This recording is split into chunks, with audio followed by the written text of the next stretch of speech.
Bonjour, addict au soda, cette vidéo est pour vous. Aujourd'hui, la question posée, c'est à quel point le soda est-il néfaste pour notre santé? Un soda, c'est quoi? C'est de l'eau gazeuse, du sucre et très souvent des additifs. Premièrement, analysons de plus près la composition du soda. On a dit qu'on y retrouvait le sucre. Dans une canette de soda, il y a 35 grammes de sucre environ, ce qui correspond à 6 morceaux de sucre. Or, je rappelle que la consommation maximale recommandée par l'OMS de sucre par jour, c'est 25 grammes.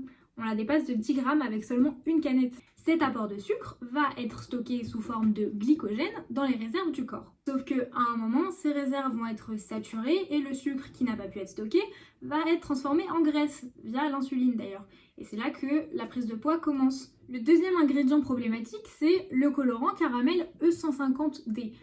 C'est un colorant cancérigène, notamment à cause de son composé 4-MeI qui est très problématique, qui est listé rouge. C'est cancérigène et en plus dans le colorant, il y a des sulfites qui provoquent des allergies, des intolérances, etc. Troisième ingrédient très moyen, l'acide phosphorique. L'acide phosphorique, en plus de dissoudre l'émail dentaire, défavorise l'absorption du calcium dans le corps. Donc on retrouve notamment chez les adolescentes un risque plus accru de fractures osseuses. Sans parler de l'ostéoporose que ça peut engendrer plus tard. Penchons-nous maintenant sur les sodas sans sucre. Qui dit soda sans sucre dit édulcorant. Les deux édulcorants qu'on retrouve dans les sodas light et sans sucre sont l'aspartame et l'acésulfame K. Ces deux-là sont classés parmi le top 10 des additifs les plus problématiques. En plus d'être classés rouges, ces édulcorants n'ont aucun effet sur le contrôle de la prise de poids.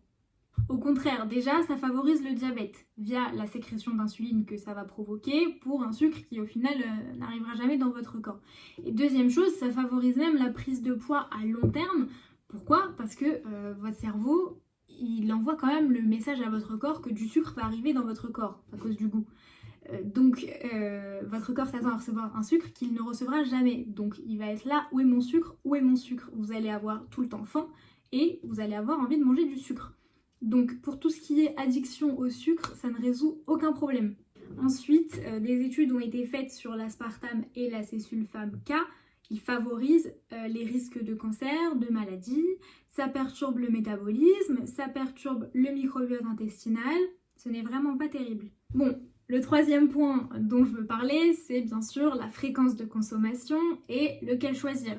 Soda normal ou soda light sans sucre. Selon les études que j'ai trouvées, même une quantité petite causerait des problèmes. Donc bien évidemment, la meilleure solution, le meilleur choix serait d'éradiquer les sodas de nos habitudes alimentaires.